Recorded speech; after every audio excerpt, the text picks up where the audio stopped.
सुनेंगे अक्षय तृतीया व्रत कथा। पुराणों के अनुसार इसी दिन से सतयुग और त्रेता युग का आरंभ हुआ था। विष्णु धर्मोत्तर पुराण में कहा गया है कि जो व्यक्ति एक भी अक्षय तृतीया का व्रत कर लेता है वो सब तीर्थों का फल पा जाता है। भगवान श्री कृष्णा का कथन है कि अक्षय तृतीया के दिन स्नान जप तप होम स्वाध्याय पितृ तर्पण और दान जो कुछ भी किया जाता है वो सब अक्षय हो जाता है। इसलिए इस तिथि को अक्षय तृतीया के नाम से जाना जाता है। भविष्य पुराण में कहा गया है कि जो व्यक्ति इस दिन जल से भरा कलश से पंखा खराऊ जूता छाता गऊ भूमि सोना गंधोतक तिल अन्न सूत आदि भगवान की प्यारी वस्तु ब्राह्मणों को दान करता है उसे बहुत पुण्य मिलता है और वो स्वर्ग लोक को प्राप्ति करता है। इस दिन मृत्यु पितरों को तिल और जल से दर्पण और पिंड दान भी इसी विश्वास के साथ किया जाता है कि उसका फल अक्षय होगा। शास्त्रों के अनुसार बहुत से शुभ ओ पूजनीय कार्य इसी दिन आरंभ किया जाते हैं जिनसे सुख समृद्धि और सफलता की प्राप्ति होती है। इसलिए नए व्यवसाय भूमि का कार्य भवन का संस्था का उद्घाटन विवाह हवन आदि इस तिथि को किए जाते हैं। जो मनुष्य इस दिन गंगा स्नान करता है वो सब पापों से मुक्ति हो जाता है। भगवान परशुराम का अवतार भी इसी दिन होने के कारण उनकी जयंती भी इसी दिन मनाई जाती है। यदि यह व्रत सोमवार रोहिणी कृतिका नक्षत्र से युक्त हो तो अधिक फलदायक माना जाता है। भगवान बद्रीनाथ के पट द्वार भी इसी दिन खुलते हैं। शिव पुराण के अनुसार अक्षय तृतीया के दिन आलस्य त्याग कर जो कोई व्यक्ति इस जगदम्बा के व्रत को करता है और मालती मल्लिका जावा चंपा एवं कमल के कुसुमों से शिव सहित भगवती पार्वती की अर्चना करता है वो मनुष्य करोड़ों जन्म के लिए हुए मन वचन और शरीर के महापापों को नष्ट करे धर्म अर्थ काम और मोक्ष इन चारों पुरुषार्थों का लाभ प्राप्ति करता है। पूजन विधि विधान यह व्रत वैशाख मास के शुक्ल पक्ष की तिथिया को रखा जाता है।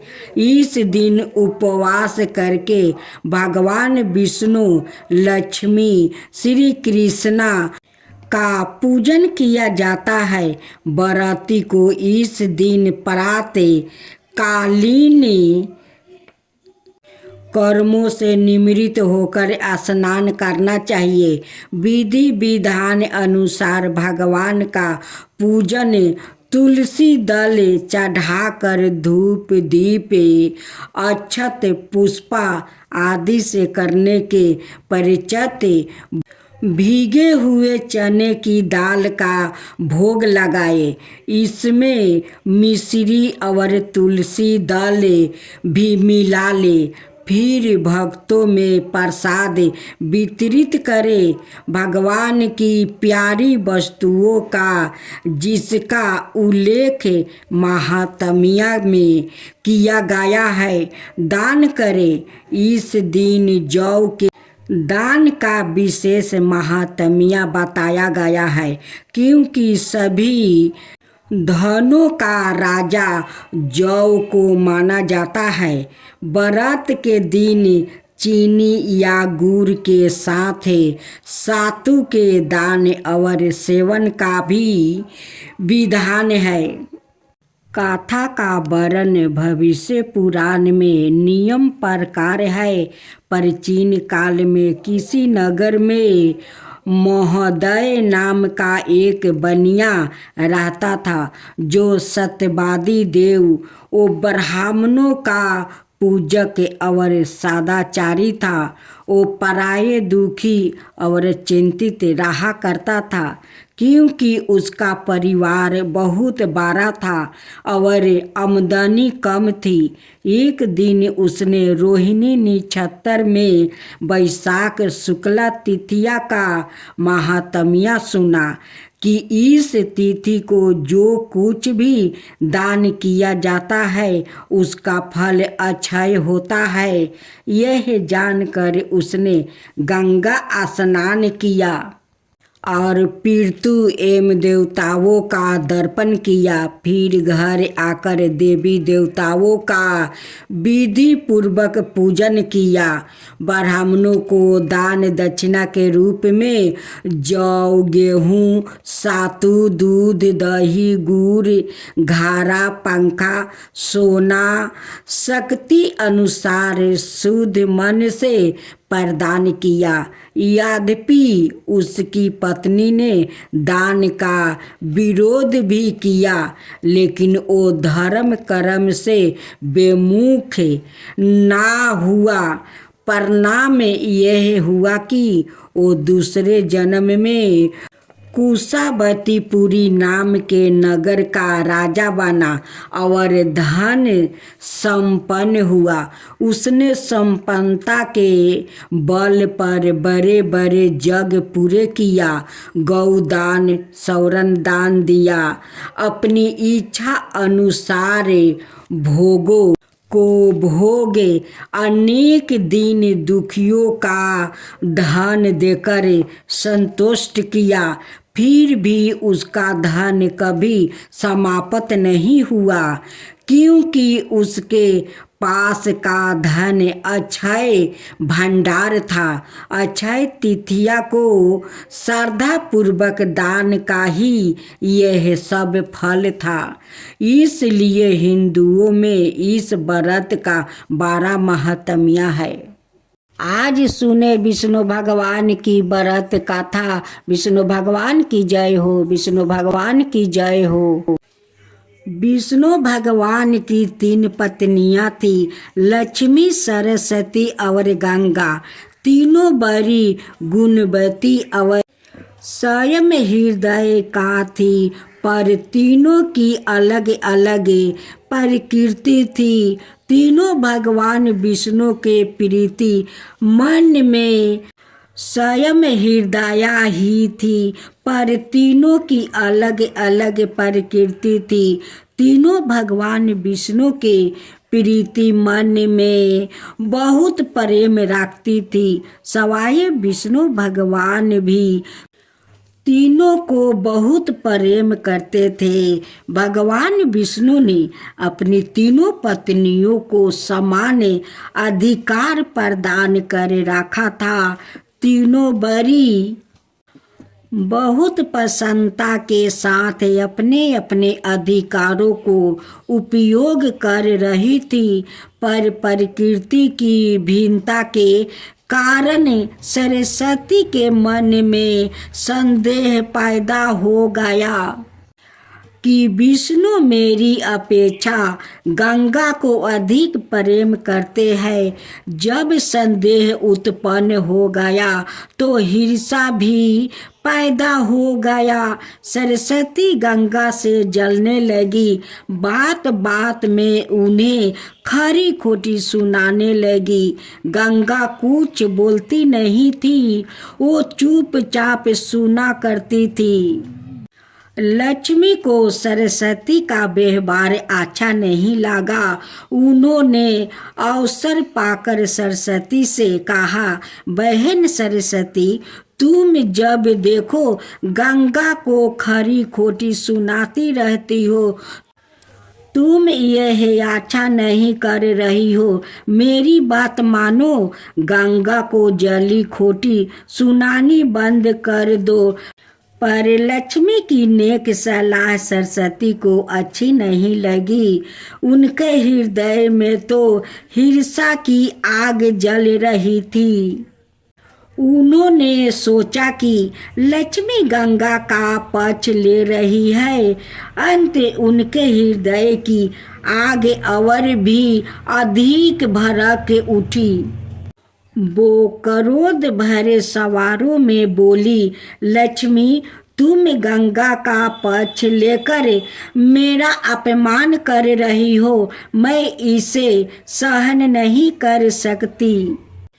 मैं तुम्हें श्राप देती हूँ, तुम नदी बनकर धरती पर प्रवाहित हो जाओ।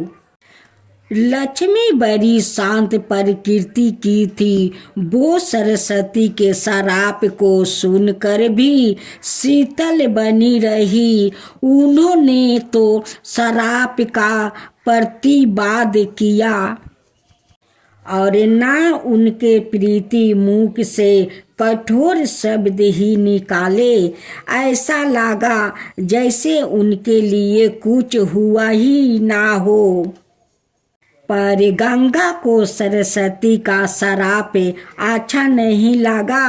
वो सरस्वती के श्राप को सुनकर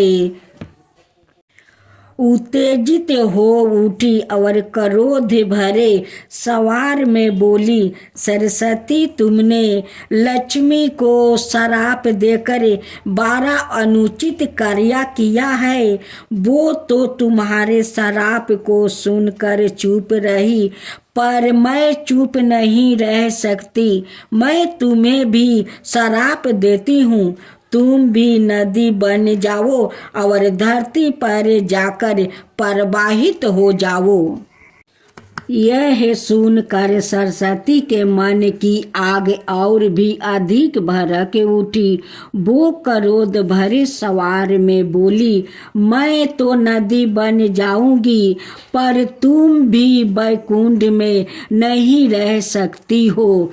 मैं भी तुम्हें श्राप दे रही हूँ। तुम भी नदी बन जाओ और धरती पर जाकर प्रवाहित हो जाओ। इस प्रकार भगवान विष्णु की तीनों पत्नियां कलह और ईर्ष्या के कारण एक दूसरे को श्राप देकर दुख का शिकार बन गई।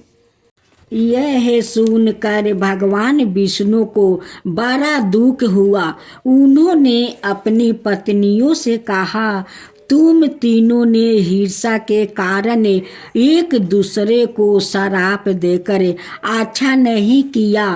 तुम तीनों ने सवाए अपने लिए दुख को निमंत्रित किया है। अपने ही हाथों से अपने घर को जलाया है।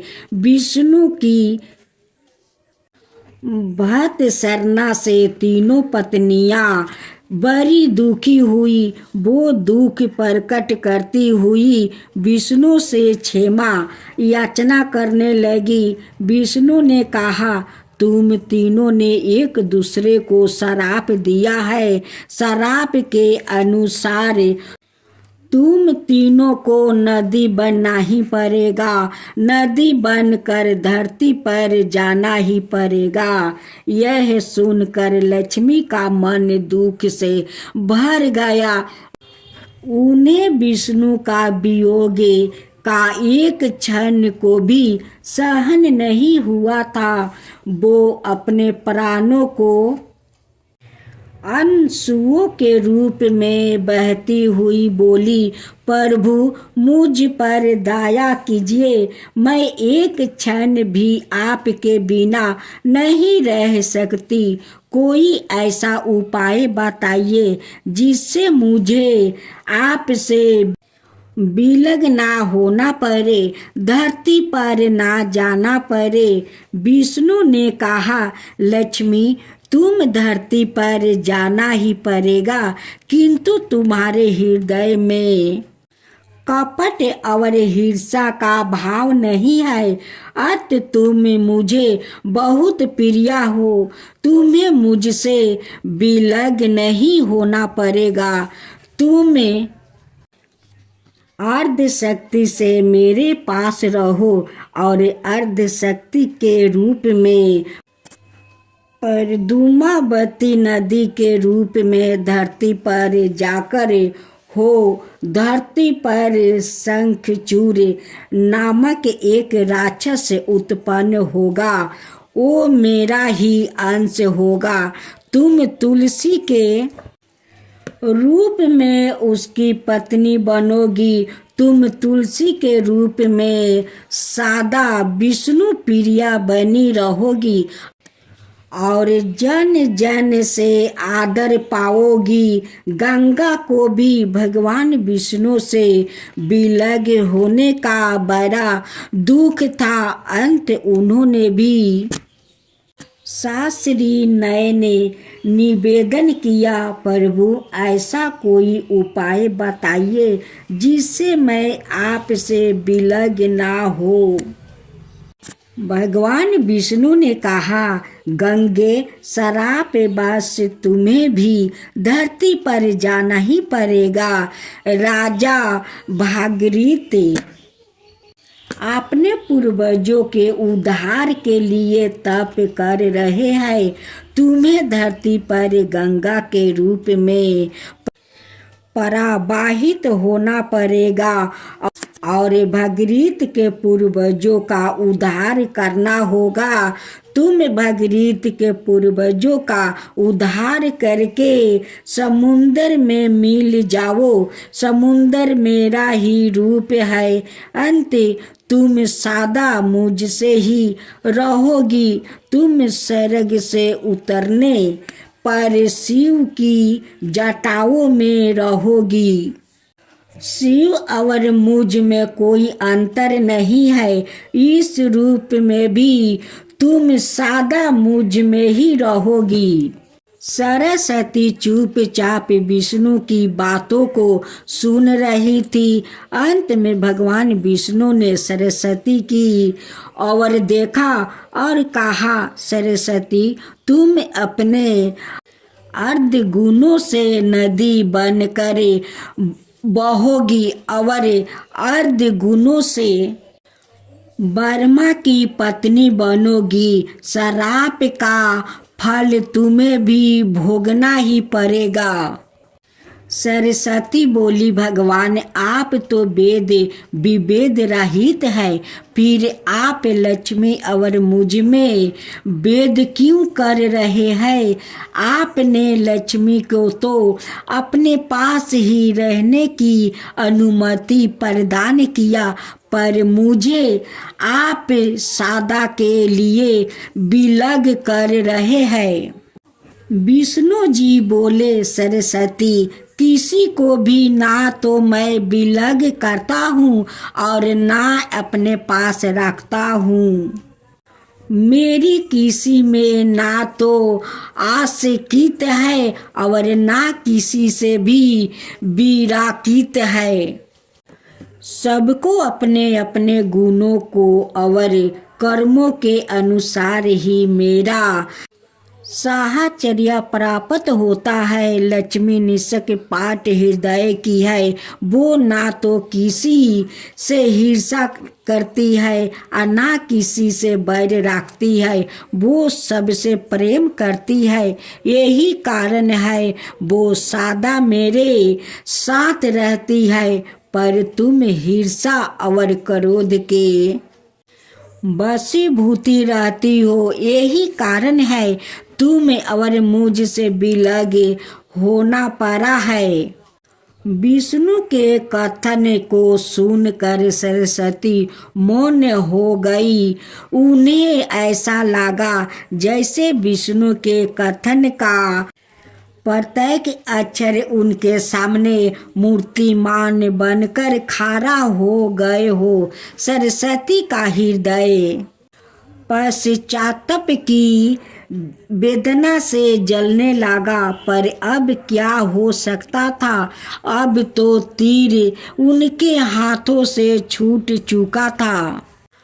जो मनुष्य क्रोध और ईर्ष्या के वशीभूति होकर अपने हाथों से ही अपने घरों में आग लगा लेता है, उन्हें सरस्वती की भांति ही पश्चाताप की वेदना में जलना पड़ता है।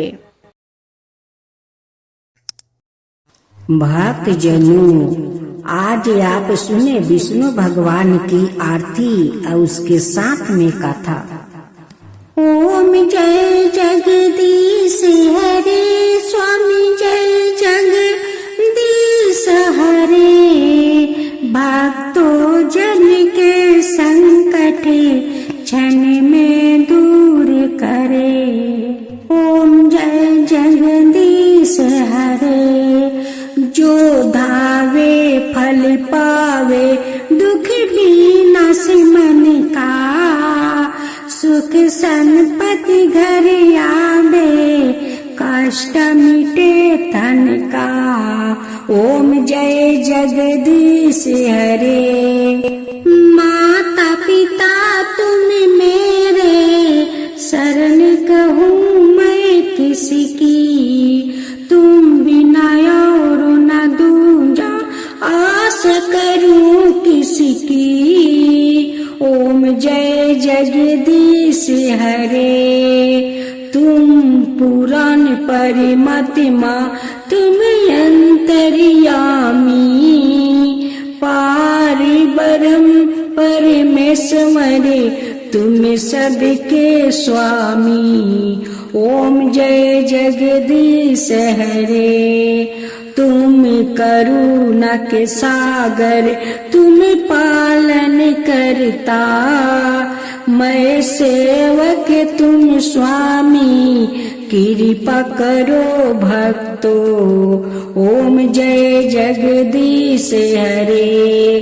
तुम हो ये काया गोचर, सबके प्राणपति। किसी विधि मिलू दयामा, तुमको मैं कुमति। ओम जय जगदीश हरे। दीन बंधु दुखी हरता, तुम रक्षक मेरे। अपने हाथ उठाओ, द्वार पार तेरे। ओम जय जगदीश हरे। विषय विकार मिटाओ, पाप हरो देवा। श्रद्धा भक्ति बढ़ाओ, संतन की सेवा। ओम जय जगदीश हरे। श्री जगदीश जी की आरती जो कोई नर गावे। कहत शिवानंद स्वामी, सुख संपत्ति पावे। ओम जय जगदीश हरे। स्वामी जय जगदीश हरे। स्वामी जय जगदीश हरे।